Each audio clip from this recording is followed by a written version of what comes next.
Hi everybody, I'm PGA golf professional Jeff Shores, and thanks to the Golf Channel for giving golf professionals all over the country this great opportunity to showcase their knowledge and expertise to golf enthusiasts all over the world. With that being said, I hope you enjoy your lesson.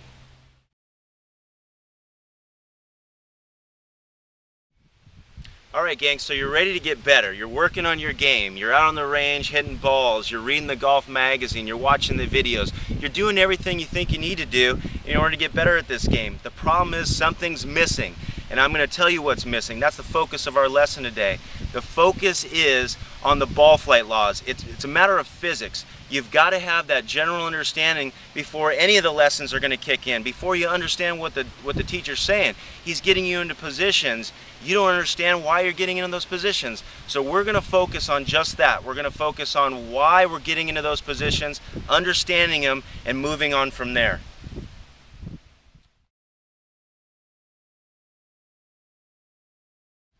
So you come to me for a lesson and you say, Jeff, I don't understand. My ball keeps going off to the left. I keep slicing it. Why is it doing that? I've been taking lessons for 2 years. I've been reading all the magazines. Why is this going on?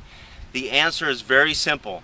There's only 9 different ways the ball can fly. And if you don't know those 9 different ways, then you're missing a major component to your golf game. And that's what we're going to focus on right now.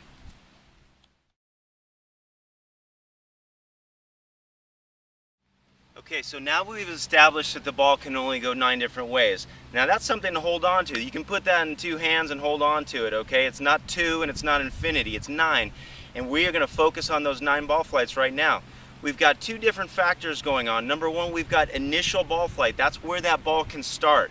Then we've got secondary ball flight. That's where the ball can rotate or spin from there. Let's start with that primary starting position of the ball. Can only start 3 different ways, okay, and that's going to all be dictated by my shoulders. So here we have a station. We've set up a couple of lines here. Alignment is a key component, gang, to you getting this self-assessment when it comes to your ball flight. So I've got this station here. I've got 2 clubs lined up, one being our target line, the other being where our feet are going to go here, and I'm stationed here parallel left to the target line, being a right-handed player.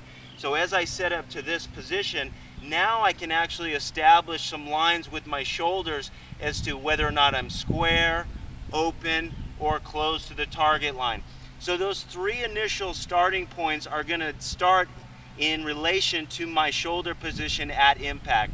So as I go back and I come down into the hitting position, you can see now my shoulders being the butt end pointed at the camera, that I'm square to the target line. When I come down and through, typical over the top casting position, my shoulders are now open to the target or facing left. That's where my ball's going to start. It's going to start left of target. And if I come down into position and my shoulders are closed or right of target, that's where the ball's going to start. It's going to start right of target. And gang, my ball is either straight, right, or left. There's no in between. It's either a foot right of the target or 50 feet right of the target, but that's all going to be in relation to this position I come into with my shoulders. So my shoulders are dictating the initial ball flight, and that's what we want to keep in mind when we get into that secondary ball flight and the rotation.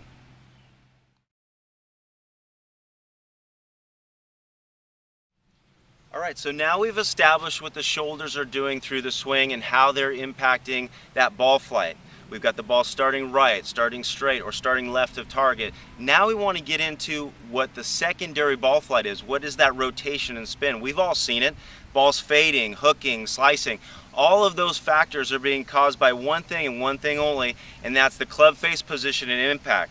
So when I bring this club and I impact that ball, my club face can either be open or facing right of the target. That ball is going to spin to the right. My club face can be square and it's going to go straight. Or my club face can be closed and my ball is going to spin to the left. Those 3 positions combined with the shoulder position at impact are going to give us those 9 different ball flights. And from there, we're now ready to move in the next stage, which is that self-assessment, which is the key factor to you getting better at golf.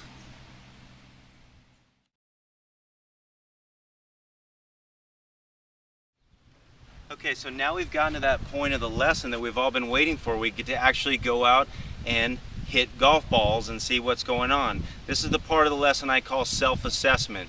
This is probably the most important part of understanding the 9 ball flight laws. Now we get to put it into practice.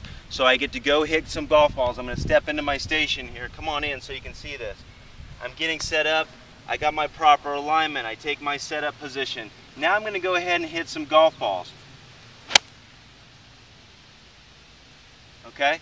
Now I look at my ball flight and I get to play golf pro for the time being. I get to look and say, where did my ball start and which way did it rotate?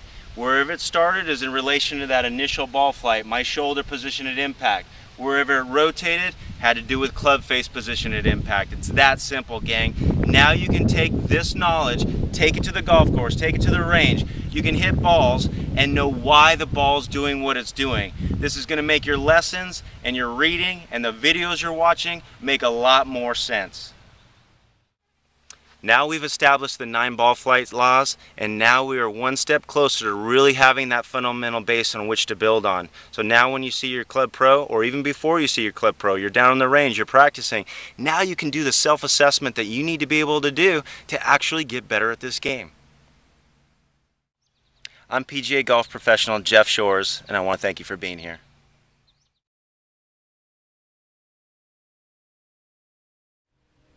Hi, I'm PGA golf professional Jeff Shores, and here's your web tip for the day. You know, it happens to me all the time. People come in to the golf shop and they say, Jeff, I would have had the round of my life if it wasn't for one thing, all those darn ball marks out there.